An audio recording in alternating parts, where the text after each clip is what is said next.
If I ask you, would you like to speak paragraphs after paragraphs for a group of people you're addressing, or would you like to you would like to speak in such a manner where every single word creates an impact? It's not just about creating an impact, but staying with your audience even beyond your speech. How would that make you feel? Welcome to today's episode. We will be diving deep into speaking with impact, which means how can you talk less and create more impact? Now, I'm going to take you back to two very simple episodes. The first episode is when I was given an opportunity to speak on stage, and back then I didn't even know how to speak. It was back in college. I went on to speak for close to 15 to 20 minutes. By the time I finished, even the professor got so bored that she just wanted me out of the stage. I went on talking about different topics that has no connection with the topic that was asked to speak on, and all I did was bore people. Just felt like I was using unnecessarily stage time.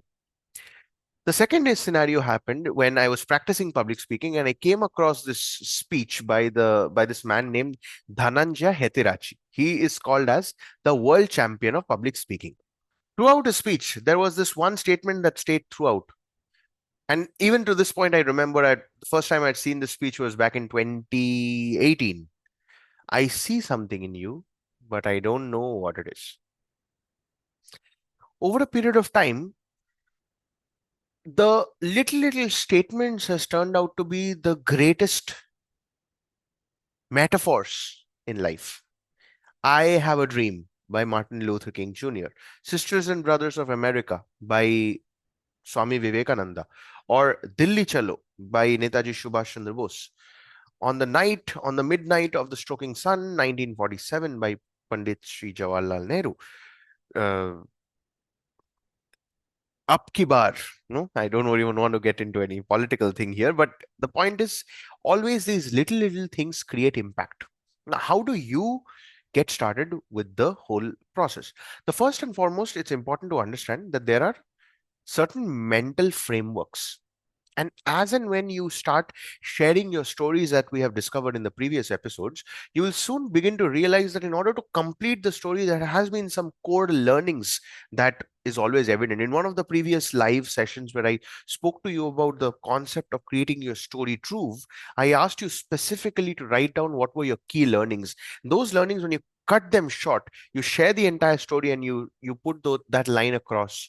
That's when the audience really gets to hold on to every single thing that you are sharing. So let's go ahead and give you some examples. So there was a story that I started with. It says, I heard someone say once, you teach what you need to learn the most. Important quote. Now throughout the story, let's just say I use that multiple number of times, people will obviously anchor it down. So the four-step process to create these sticky phases. And again, these are very short phrases. The first is to keep the entire thing under 10 words. So progress, not perfection. Perfection is a myth. Progression is what matters. Stories build trust faster than stats. Okay. So the logic is one rule, one idea, one breath, and one beat. The rhythm of your speaking. It'll all blend in beautifully as you start integrating it more. The second will be to understand that the power of rhythm and the opposites. So when people are able to, you hit them with something that they couldn't even believe or they couldn't even comprehend, that's when they relate to the most. So for example, speak less, listen more. Clarity over confidence. Now people want to speak more, they want more confidence, but then you see the way it just blends in and it hits. And at the same time, when you say it aloud, followed by a pause. You allow your audience to absorb it.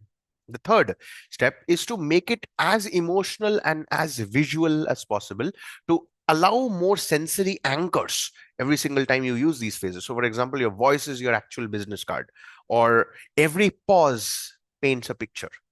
All these little things adds to the depth of every single time you're speaking with respect to the impact. And finally, if you can repeat the entire thing, if you go to YouTube and if you search the world champion of public speaking by Dhananjay Hetirachi, or the best Toastmaster speech ever, something like that, if you search, you'll be able to find that. What happens is you will see that he's repeating the entire phrase 2 to 3 times within the speech. And that's what helps you remember it and anchor it the most. So this was a very, very simple thing. Now, how do you really use these things in your day to day life? So, for team meeting, one of the things that I love is, can we all smile? And I keep repeating this twice or thrice within one meeting.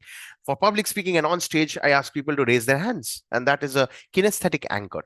The third would be a conversation with a friend. So, let me just check this once. Uh, okay. So, with conversation with a friend, what the usual phrase for me is usually silence, because I'm listening actively, just nodding my head. That itself, until they tell me, hey, are you going to say something or what? No, I'm just observing you. Silence at times is always a great impact creator. So here's what I would want you to practice, and this is exactly Clara's words. Think of one belief which you hold deeply and turn it into a line that you can repeat. So I'll tell you a couple of the ones that works for me. Proximity is power. Repetition is the mother of all skills. Systems work, people fail. Focus is your most valuable asset. Your authenticity, integrity, and congruency are the actual soul imprints of a human being.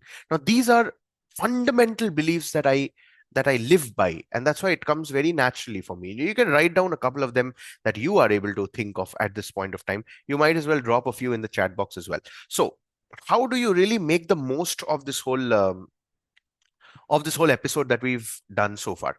The first is, as you are writing down those phrases, go back to your story trove.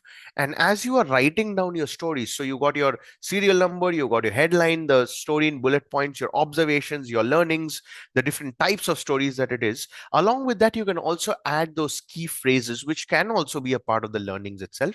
But then you can add those phrases which you can slowly, slowly use.